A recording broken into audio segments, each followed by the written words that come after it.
That tribe is the Earth tribe of India. So it's ENKI. This ENKI people right here. Yep. Okay. These are original beings from India. Okay. This is when India was called Ethiopia of the East. Okay. Right? Okay, Makes now sense. these people were known as parishioners of Kali, as called Thuggee.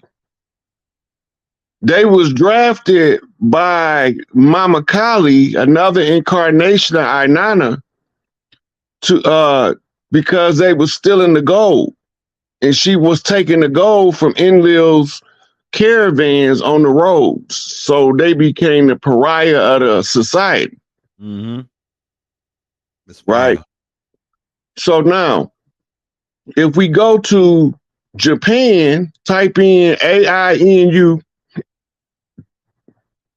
AINU.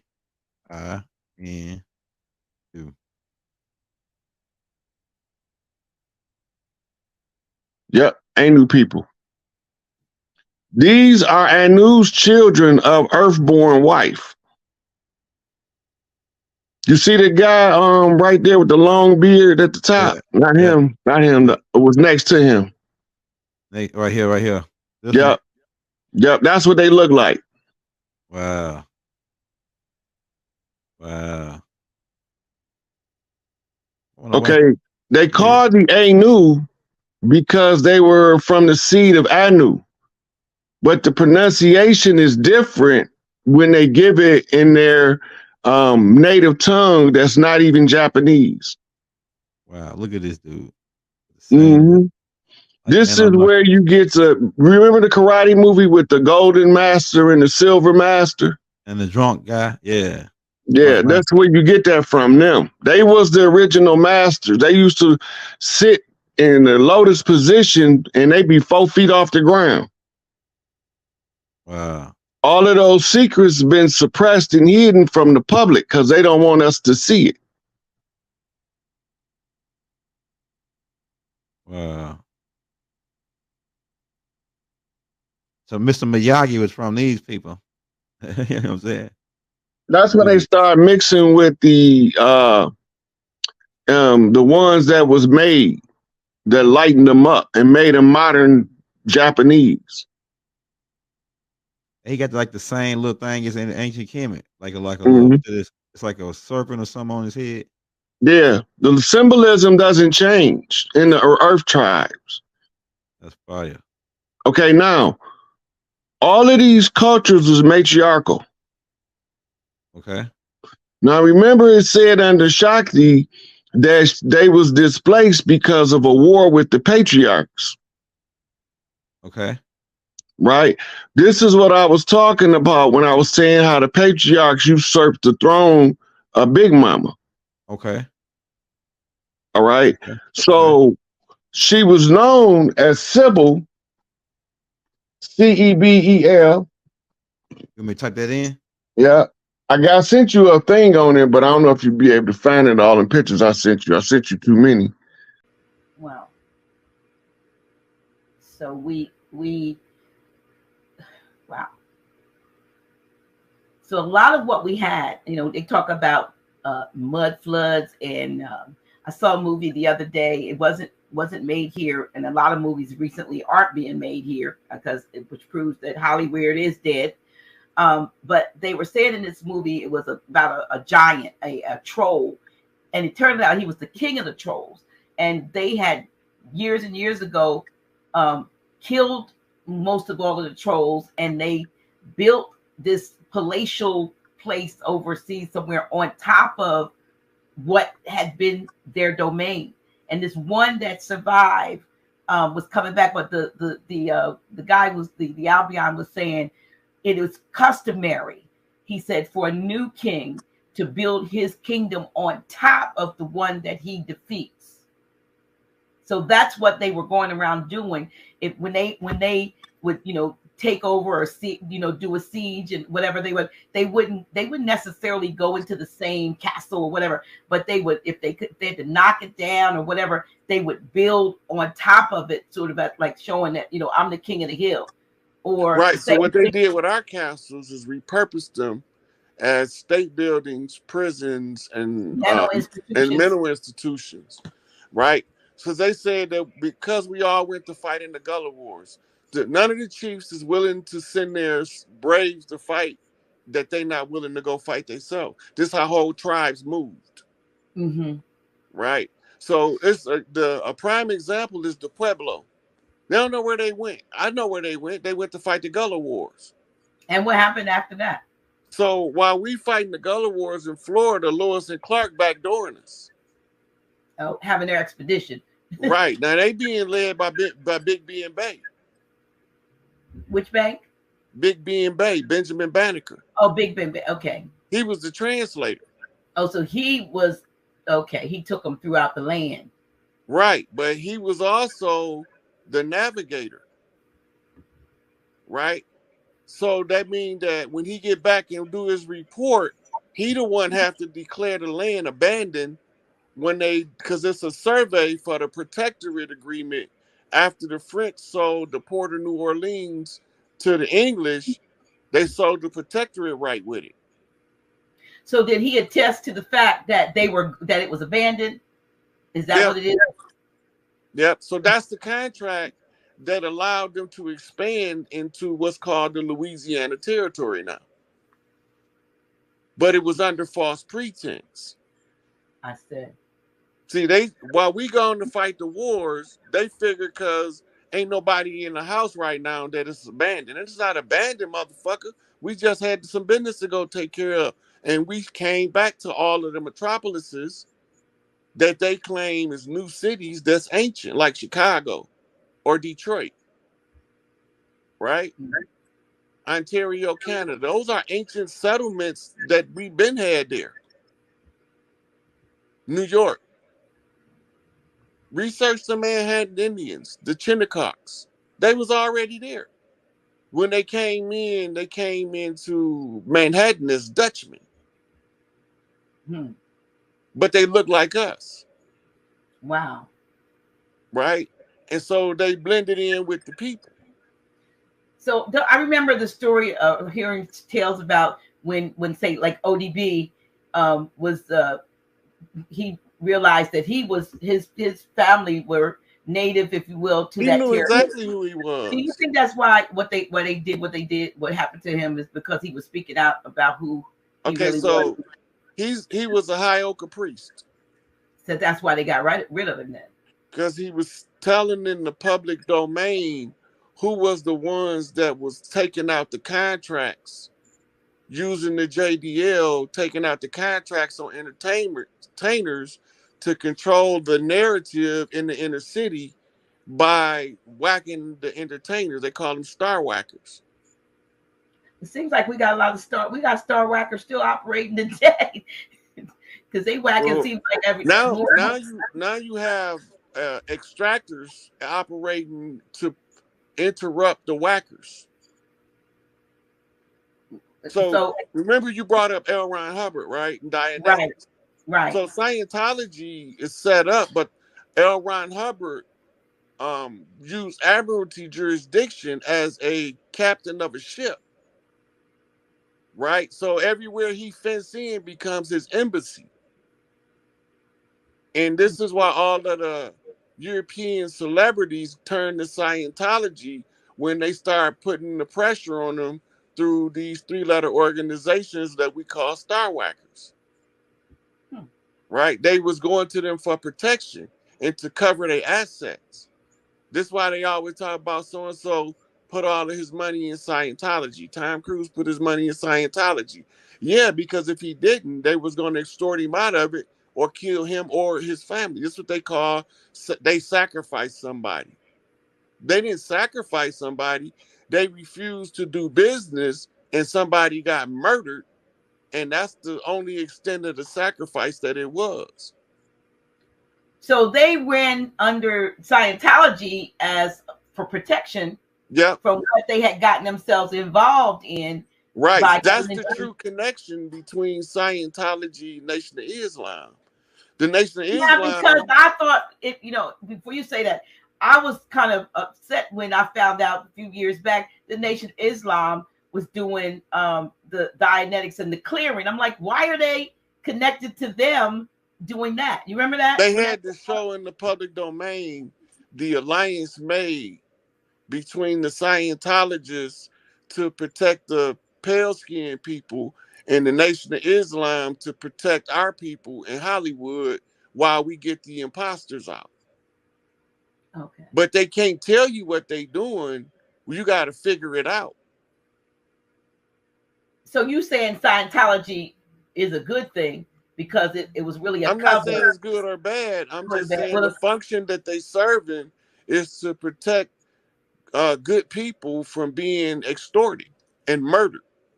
Okay. And they use those fenced-in communities as embassies, which gives them diplomatic immunity when they're there. That means they can't run up in there like they want to. Okay, but then you hear the stories of, you've heard these horror stories of the ones who get in and get out about the other things that go on. So that's what, maybe that's another aspect of it. But, we haven't heard a lot of good things. Every organization has been infiltrated, including them. Mm-hmm. But the good thing about it is the horror stories reveal where they infiltrated at. Okay. Right? So when they come time to clean house, they ain't gonna make their move too soon, but they gonna be follow suit with the tribes cleaning house, getting the imposters out, because they did enough dirt to identify themselves. Wow. It's like the purists in the Catholic Church that's been revealing to the people in the public what these dirty ass popes been doing. We wouldn't know what's going on in the church and in the priesthood if the priest that's about the right thing didn't make alliances to get the information out so we can demand it to change. Because without a demand for change, nothing changed. Well, they've been putting a lot about what's happening, has happened in Vatican in movies lately. Last few years, I mean, and you see the diabolical, despicable stuff that they got whistleblowers in the Vatican. Whistleblowers the whole through. They don't like the child sacrificing and the bloodletting rituals that the church do. Mm-hmm. They don't like the priests molesting the altar boys. Right. Right? A prime example is Father Flegger, the Catholic priest out of Chicago. Right? He participated in a lot of the what they called as gangs, but he negotiated a lot of peace treaties among the different clans on the land over in Chicago. Right? Yeah, I heard about him. Right, and he's a purist. He wanted a priest that wanted to get the dirty priests out the church. But it's so corrupted that it had to be destroyed. They did so much dirt, there's no cleaning it up. They just have to just create a whole new priesthood for them to join. And this time they can teach the truth. Yeah, because, what's the point, though, in the sense of creating a whole new priesthood when the priesthood... The priesthood are supposed to be the ones who give what we call psychological support and spiritual instruction. What's happened is they infiltrated all of the priesthoods and turned them into political tools to control the masses. They did that under Constantine. He tell you right in his memoirs what he was thinking. Yeah. It wasn't a secret. So, he set up this Christian church. Then the Hebrew scriptures was written hundreds of years later to give the New Testament a backstory. Right. Right? Then they had to come up with a way to control those people in the Middle East that didn't believe that bullshit. So they used their tribal cultures and gave them a prophet and wrote the Quran. That's the story of Alexander rewritten in the Middle East. Most people would not accept that. Just the same way they wouldn't accept the manufacture of Jesus in the way that, in the sense of the way we've been taught about. Yeah, Jesus is a what they call that, Jesus is a marketable commodity. They use genetic memory to manipulate you into Jesus' story. Jesus is ISIS, right? And all the words in red is not the same person talking. It's two different people. Now, remember, when the child was born, they called his name what? Emmanuel, right? Emmanuel. Yes. When they God with stopped, us. so why they stop calling them that? All of a sudden, they start calling them Jesus. I do not know. They ain't never stopped calling them that. They just, the priesthood, the ones controlling the narrative. They don't want you to know this Jesus character is the queen of heaven and earth, and she run this motherfucker. So your genetic memory know the story. That's why we so quick to call up on the name of Jesus.